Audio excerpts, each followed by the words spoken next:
నిన్న నైట్ ఇంటికి రావడం జరిగిందండి. మొన్న నైట్ కూడా మా పిల్లలు వాళ్ళ ఫాదర్కి వెళ్ళడానికి వెయిట్ చేశారు. వెయిట్ చేసినప్పటికీ తలుపులు తీయలేదు. చిన్న పాప కాలేజీకి వెళ్ళిపోవాలని చెప్పేసి వెళ్ళిపోవడం జరిగింది. పెద్ద పాప ఒంటరిగా ఉందని చెప్పేసి నేను తోడొచ్చి నిన్న ఎలాగైనా గేట్లన్నీ తీయించి లోపలికి అనేది మేము ఎంటర్ అవ్వడం జరిగిందండి. మేము ఎంటర్ అయిన తర్వాత శ్రీన్ గారు వాళ్ళ బ్రదరు దుబార్ శ్రీధర్ ఇద్దరు కలిగి వచ్చారు. ఎవరి ఈ డోర్స్ తీశారు, ఎవరి తలుపులు తీశారని చెప్పేసి చాలా అసభ్యకరంగా, చాలా వల్గర్ లాంగ్వేజ్లో దుర్భాషలాడుతూ పెద్ద రాడ్స్ తీసి, మీరు వీడియోలు కూడా చూసుంటారు, ఒక పెద్ద మార్బుల్ రాడ్ తీసేసి కొట్టేస్తాను, చంపేస్తానని చెప్పేసి మా మీదకి అటాక్ ఇవ్వడానికి ప్లాన్ చేశారు.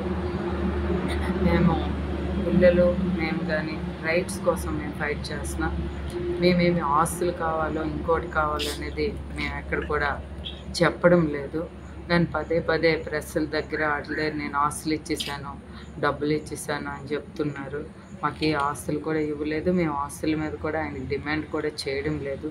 ఇక్కడ తప్పుడు వ్యవహారాలు ఈ ఇంట్లో నడుస్తున్నాయి కాబట్టి దానివల్ల మా ఫ్యామిలీ డ్యామేజ్ అవుతుందని ఒక ఆలోచనతో మా పిల్లలు కానీ మేము కానీ ఖండించడం జరుగుతుంది. దాన్ని మేము అబ్జెక్ట్ చేయడం జరుగుతుంది.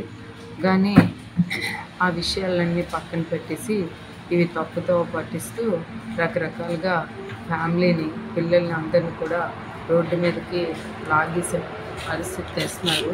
ఇది దగ్గర 1 year అవుతుంది సిచ్యువేషన్. ఆల్రెడీ సీఎం గారి దృష్టిలో కూడా పెట్టడం జరిగింది. బిఫోర్ ఎలక్షన్స్ కూడా ఈ సబ్జెక్ట్ జరిగింది. సీఎం గారి దృష్టిలో కూడా పెట్టడం జరిగింది. ఆయనకి చెప్పడం జరిగింది. అక్కడ ఓకే అని చెప్పేసేవారు, మళ్ళీ యథావిధిగా ఇక్కడికి వచ్చి అదే బిహేవియర్ చేసేవారు. ఒక 6-7 months వాళ్ళ మదరాళ్ళ ఇంట్లో కూడా ఉన్నారు మా దగ్గరికి రాకన్నా. దాని మీద కూడా నా మీద అక్కడికి వెళ్ళిపోయి లేని కొన్ని తప్పుడు అలిగేషన్స్ నా మీద, నా పిల్లల మీద చేయడం జరిగింది. అక్కడ ఉండేటప్పుడు కూడా నా పిల్లలు వాళ్ళ ఇంటికి కూడా వెళ్ళడం జరిగింది. అక్కడ కూడా వాళ్ళ బ్రదరు దుబార్ శ్రీధరు వాళ్ళ మదర్ కూడా మా పిల్లలకి లోపలికి రానివ్వకుండా మా పిల్లలకి నాకు చాలా అసభ్యకరమైన మాటలు కూడా ఆడడం జరిగింది. అక్కడ కూడా మేము పోలీస్ స్టేషన్లో కూడా ఒక కంప్లైంట్ కూడా పలాసలో కూడా ఇవ్వడం జరిగింది.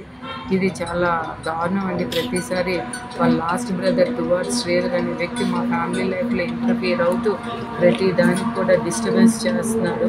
ప్రతి పర్సనల్ ఇష్యూస్లో కూడా ఆయన దూరి మమ్మల్ని చాలా ఇబ్బంది పడుతున్నాడు.